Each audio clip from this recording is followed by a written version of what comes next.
welcome to another War Game review from theplayersaid.com. My name is Grant. And I'm Paisley. And Paisley is my wife, so she is one of the Players Aid wives. Alexander's wife's name is Kelly. You guys have seen at least one, well, actually they've seen several videos with you guys. You guys played a war game together and was recorded. It was hilarious. Then we also have done a couple of other videos, played another game as a foursome, and then we also did the guess the cover. Yeah, we can't always do Friday night fights, just the four of us. We have to have our own Friday night fights. So this is our Friday night fights where we try to play smaller war games and play them together. My wife isn't necessarily a war gamer. She enjoys card games. I do.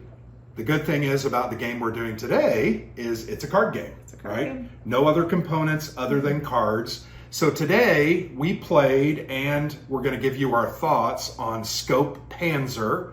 This is from Draco Ideas. It is a World War II tactical card game where there are cards used to build the board. There are several different options for building that board. We chose the smallest option called the skirmish.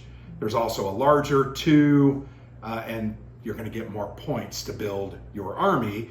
We chose the skirmish, and we got no more than 4 unit cards with a total maximum points of 12.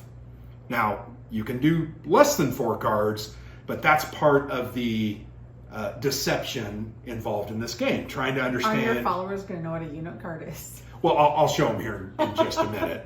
So yeah, I'll go ahead. That's a good point. So I'm going to go ahead and show you a couple of examples of unit cards just so you can see them. Some more. So on the right, we have a German unit, and then here on the left is an American unit. And the cards are very simple. There is as we mentioned, their army construction value in the upper right. In the bottom left is their firepower value denoted by shells, a number of shells 1 to 3. And then in the bottom would be the right-hand corner. The left-hand corner is the shells. The bottom right-hand corner is their defensive or armor value. All of those things add together to determine what type of a shot is being taken by that unit against the defending unit. And there's actually a very cool, I think, very cool and slick little conflict deck construction. There's a certain amount of those cards. You're going to throw in a range miss for each space you're shooting away, up to a maximum of 2. You can never fire farther than 2. You're also going to add in a number of hit cards, which have the green checks, right? Based on your number of shells. And then you're going to throw in a number of armor value miss cards for the armor value of you, because that's what's being attacked. So then you might have anywhere from 3 to 5 of those cards. The guy that is being attacked, the person that is being attacked, will take those cards, and then someone will, so let's just say you drew that one. Oh, you missed. So if she drew the one that said boom and has the green check on it, I would have, yeah, it does. It says boom, but that is an explosion. So that's the way the combat mechanic works. I think it's pretty simple. It focuses on being diceless, and it uses cards. I know you didn't necessarily like that. You said it felt too random. Well, I think that the most important part is the very beginning when you select your army, basically. You build your army. Yeah, you're selecting 4 cards that can total no more than 12 points. So you can have fewer than 4 cards, but you can't have more than 4 cards.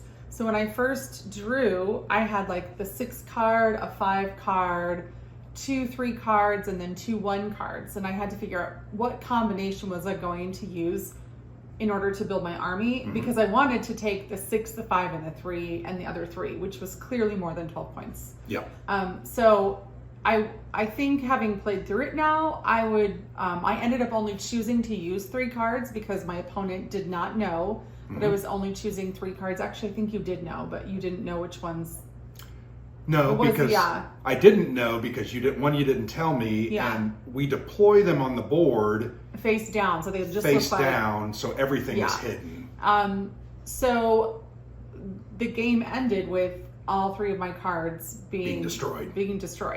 And had I had a fourth card, of course, the game would have continued. And so I think that I think a lot of the strategy for me would have probably been at the beginning, selecting those cards and then understanding how to move them. Because when we got to the point where we were using the boom cards, the higher number cards really did give me an advantage. But so I felt like most of the time the cards were in my favor, and yet I was dying every time. More often than not, I had less firepower. And this is actually thematically and historically correct. The Sherman tanks that were used by the Americans and the Stuarts, they just were not as powerful as the Panzers, the Panther, the King Tiger tanks that the Germans were using. Right. So it historically is correct. Now, I knew that, right?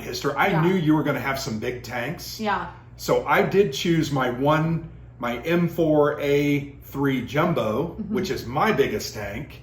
And then I built a couple of other smaller units to give me a little more variety and also to allow me to absorb a loss or two without losing the game. But I did have 4 units. I also had a bazooka unit who, if you ever attacked that bazooka unit, it was going to be over. They have no armor.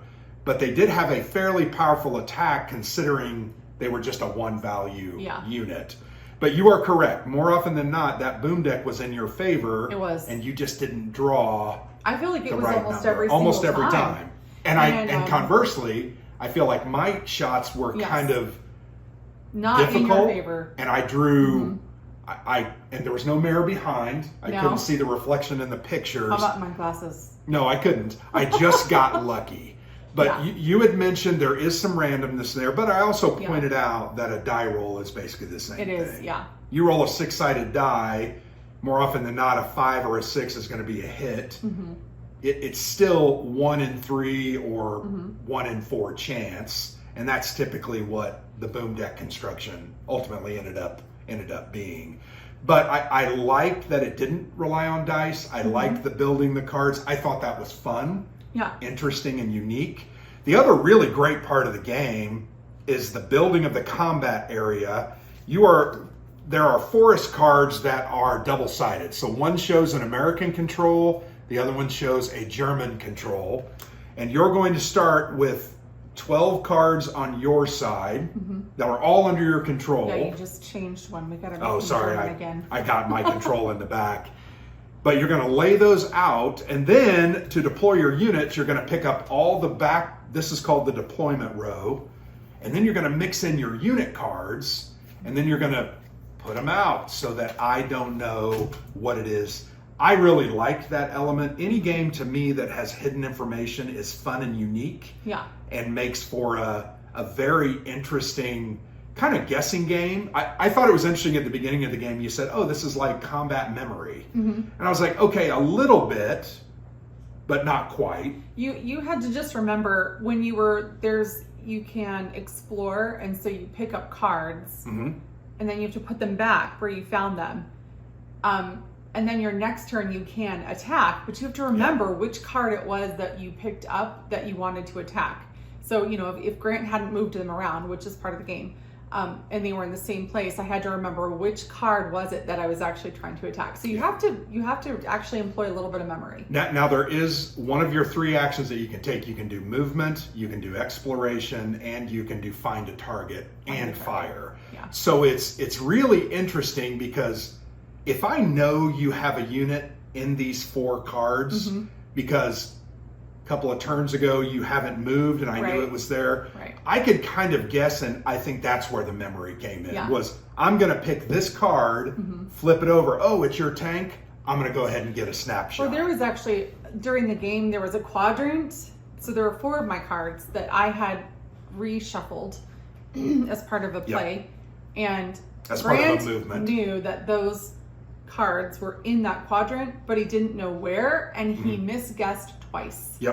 So he was trying to find the card to do an attack, and so he had to do search and attack. Is that what it's called? Search and attack? It's called find a target. Find a target. And then in parentheses, and fire. And fire. So it forgoes the exploration step because I knew there was something in there.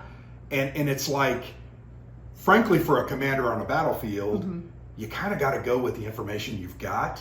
And if I know there's units in there, I may call in an artillery strike or have my units attack there, hoping I'm going to hit, rather than going through the process of diligently doing an exploration. Right, yeah. Followed up by you then can do a movement and kind of reshuffle everything. In those four, you had there were 4 cards, 50% of your guesses were wrong. Yeah. So, I mean, it was interesting that there's like an element of guessing and memory and also strategy. Well, and we did not play, there are a whole bunch of optional rules or what do you call it? More advanced rules, like a line of sight. Yeah. So line of sight, you can't see through an uncovered, uncontrolled tile to get to the, so you've got to do a lot more movement. You can also do ambushes. That's like the ability when you do an exploration to be able to fire back immediately. I didn't want to play with those because I wanted to make sure we got the basics. Yeah, we never played before. Oh, we also got faster. I noticed as we were playing. At first, we were kind of like, I'm going to do a movement, and then it would take a while. But then there towards the end, we knew exactly what we were doing, and so the play went a lot faster. So I will say that this game is made by a Spanish company, Draco Ideas. Juan Natchez, I think, is the designer. Juan Natcher or Nasher. Great little design, and this is actually the 3rd game in this Scope series. I have all 3 of them. Of course you do. One's a Stalingrad game, one is a submarine game, and then there's this one. But I thought the rules were actually pretty well done. They were fairly clear. I think sometimes in every game, you try to read stuff into rules that don't belong. I felt like maybe they needed a few more words here and there, and I always ask myself, as a translation from Spanish to English, is that part of that issue? But I think we need to point out too that I had to clarify a rule. You did. You absolutely did. But I was like, that doesn't make any sense to me what you're saying, and so I reread it, and so it took 2 of us to figure out one of the rules so that we could understand it. But I think in a game that's advertised as a 2-player, 10 to 15 minutes, I think easily could be 10 to 15 minutes. Yeah. The rules aren't overly deep. The strategy isn't overly complex.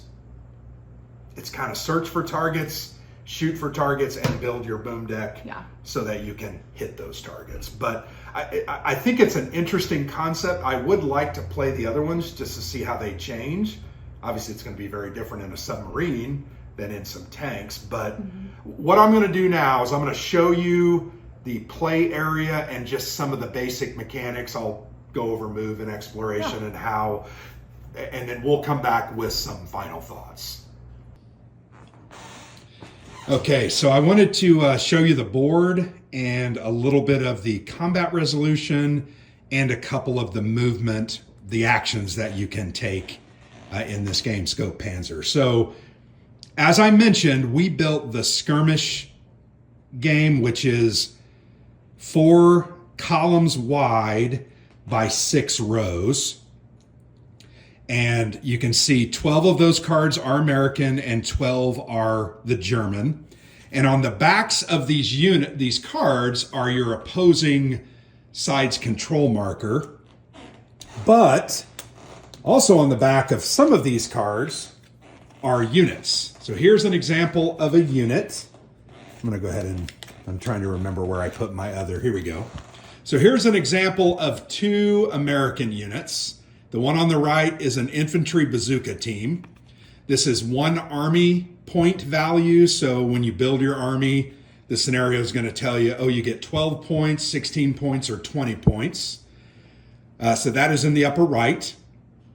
Then you have its attack value. It is 1 shell, which means it only gets 1 card into the draw deck that's a hit. There's the American symbol. And then on the right side is their defensive value. This card has 0, whereas the M3 Stuart has 1.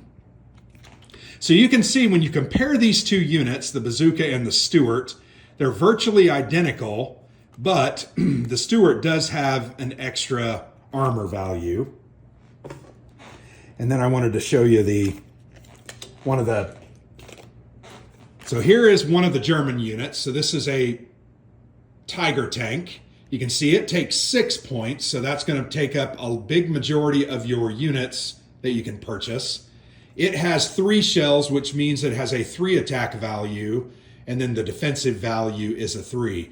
These numbers relate to how many cards you're going to put into the boom deck, which is your combat resolution deck. So I'm going to go ahead and put these units back.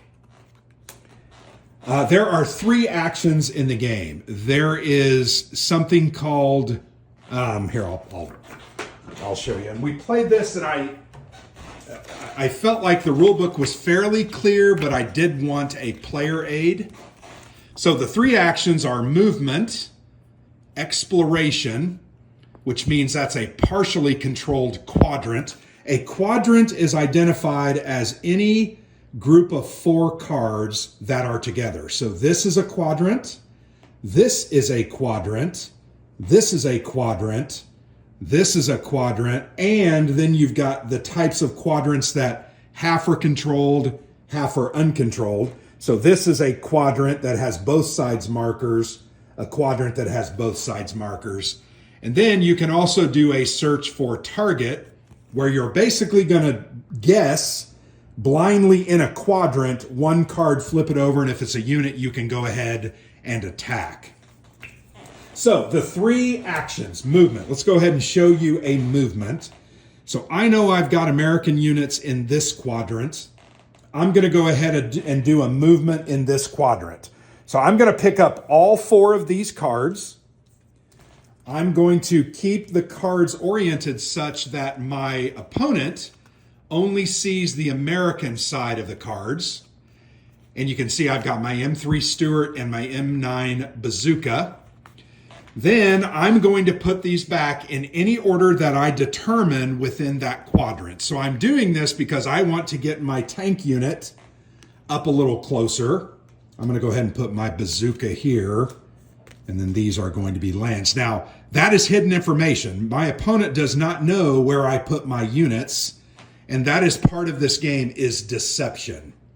So that was a movement where I chose a quadrant, and then I rearranged my units and the cards within that quadrant. And you'll notice I did move my guys up. They were both in this, I moved 1 up and then moved 1 over, in essence. So that is a movement. The next action that I'm going to explain to you is called an exploration. So that's where I pick a quadrant that has my cards as well as their cards. I'm going to pick this quadrant. I do not reveal my cards because those are hidden information. I don't want them to know my units. And I get to reveal both cards that are enemy controlled within that quadrant. So you will notice I flipped over their Panzer, and I flipped over a forest card that had an American symbol on the back. So now what my choices are, if there are no enemy units, I would now control that area. So let's assume this was a forest card. I would now control all 4 of those.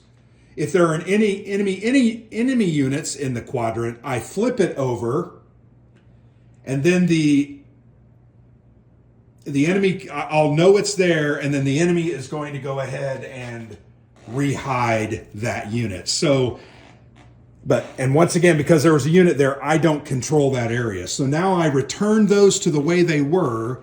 I now know this is a blank, and this is a big Panzer, a Panther tank that is going to kick my butt. But that is now the end of the exploration. It was just understanding where my card is. So now I'm going to show you a search for target, and I'm going to do it with my unit here, and I'm going to pick this quadrant. Now let's assume, because you go alternating turns, my opponent decided to do something else. What they could have done was chose another move action, reshuffled, and redistributed all these cards. They could have moved that Panther back or over there, but they decided to do something else. So on my next turn, the Americans are going to do a search for target, and if I find one, they are going to fire. So I can, up to 1 to 2 cards away from any of my controlled forests. So I can actually choose from cards. If I choose this card, I can choose this card, or that card. Those are all one away. Or I can choose this, this, and this because those are two away. If there were enemy control over here, I could do the same thing. So it's a matter of choosing between 1 and 2 range cards to understand what you can target. Now, once again, I did an exploration last turn. I know this is a Panther. I'm going to choose this, so I'm going to find a target. Then, as part of the attack action, I have to reveal my Stuart. So I flip my Stuart over, and now over here to the left, you can see this is the boom deck, and we are going to assemble the boom deck based on a couple of factors. Range, how many cards away is it? This is 1 range, so I'm going to get a 1 range card, so that's the first card into the boom deck. I'm also attacking with only 1 attack strength, so I'm going to go ahead and add an attack success card with a check. Then I look at the target's armor value. He has a 3. This is not a good shot, nor is it recommended, but I'm going to add 3 of those armor cards to the deck. And I am shooting, so we would mix these up, and I would hand it over to my opponent, and then after they've mixed them up and shuffled them, I'm going to go ahead and draw from this deck to determine whether I hit or miss. So I'm just going to draw here. And remember, I only have 1 result out of these 5 cards that is a success for me. That's a 20% chance. So I drew this card, which is an armor. So my armor hit, or my attack hit, but it bounced off. It did not penetrate.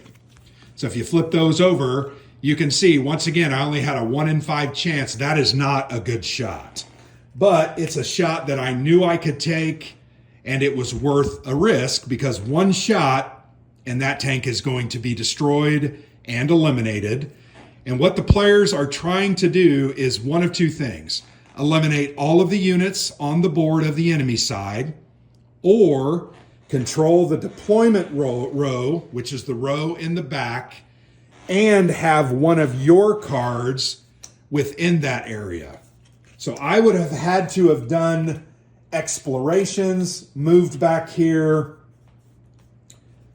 and then have moved a tank in. Now that is called cutting supply, and I automatically win the game. That's very hard to do, but it can happen. A way that it could really happen, and we talked about this a little bit, my wife and I, as we were playing, if you put, say, a couple of good units on this side and kind of bum rushed this way, you either killed everything on this side and they only chose 3 units, so they would only have maybe 1 unit on the other side. You could then quickly move in the back, doing exploration and controlling those before they can potentially get in there and attack you. That's going to be hard to do, but it is possible. So those are the main mechanics of movement, called exploration, which is basically some intelligence and doing some recon in an area, and then also randomly guessing and finding a target that allows you then to shoot. The cool thing about the board is it does provide you enough blank forest cards where you can do, and I'll show you here in the rule book. So you can do 3 different types. You can do a skirmish, which is what we did, 6x4. You can do a battle, which is 6x5. So it would be the same length, but it would add another row. And then this one is a 5x6, a great battle, which is just going to be, well, I'm not sure how that, now that I think about it, but 5x6, and then these are the numbers of units that you can actually use to build, and then these are the points for those squads that you can put together. So a very fun, a very simple, fast-playing game. I very much enjoyed that. So let's go ahead and go back with Paisley and I and wrap up with some final thoughts. So that's a look at the board. You can see, once again, totally made of cards, which is kind of cool. Very much enjoyed the board. I think the mechanics are pretty tight, and I think they work for, once again, what the game is designed to do. So what did you think about the game, Paisley? I thought it was really fun. I thought it was simple. I like that it can be quick, because sometimes, you know, you want to play a game, but you might be limited on time. Or if you have children, I know they're going to come interrupt. Yeah. And I think for me, personally, I would have appreciated having a player's aid. Yep. Just because we did look at the you rules have a player's aid. Oh, yeah. You did such a great job. I had to clarify one of those rules. Yeah. But we did look at the rule book quite a bit. It was our first time playing, but I feel like it would have been helpful just to like remind ourselves maybe of, I don't know, of some things. So that would have been my only suggestion. But I actually had a really fun time playing this game, and I would play this again. Oh, good. So that, and once again, I have a couple of the other ones. So I would maybe try the other ones. We'll play this again, and then we can try that. But I think one of the purpose of this series that we're doing, where we're playing these small games, once again, my wife isn't as avid of a gamer as I am. No. I'll play a game at any time, at any place. And for hours. And even the rules.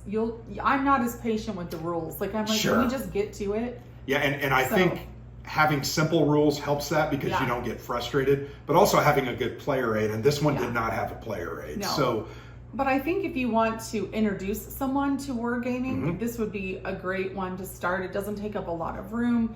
You can play fairly quickly, and it's going to change every time. You're not going to get bored playing this game. Yeah.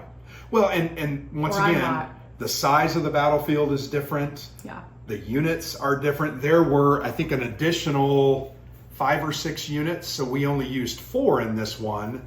So you have some other options. You can build some different strategies. Yeah. And then ultimately what it boils down to is it's a game.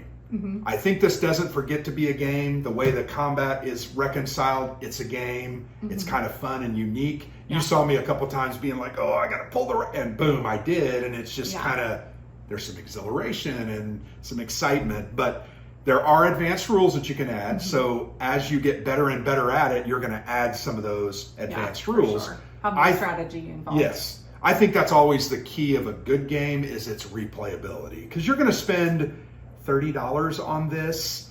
So it's not a huge investment, but you're going to get a lot of plays, particularly if your spouse or your friend or your children. This would be a good game. And they can become increasingly challenging. Yep.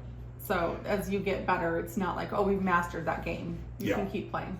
So I had a good time as well. Me too. I appreciate Paisley playing with me. Sometimes I feel like I have to really convince her to play, but not so much today. You were way more willing to play this than I thought you would be. So I do appreciate that. You're welcome. Yeah. And I think Draco Ideas has done some good games. We've played a couple of theirs. We have some others that I would like to try with you. Drums of War is another one. But they're cool little, unique, interesting, small format games that can be played. Taking on a vacation, stick in a suitcase. You could take this to the beach if you really wanted to. Well, And we've played games like on vacations before. You don't do it in the middle of the day or, around the dinner. You got to choose carefully which games you bring on vacation. Yeah, but this would be a perfect one because it's small. It would be a good one. So I appreciate you guys watching. I had a blast doing this. Once again, this is our Friday Night Fights kind of series. We've done 2 of these in the last couple of days, and I'm now interested to try to look for other games that we can get in and try. So once again, I've been Grant for the Player's Aid. Sorry. And I'm Paisley. And she's Paisley. So thanks for watching.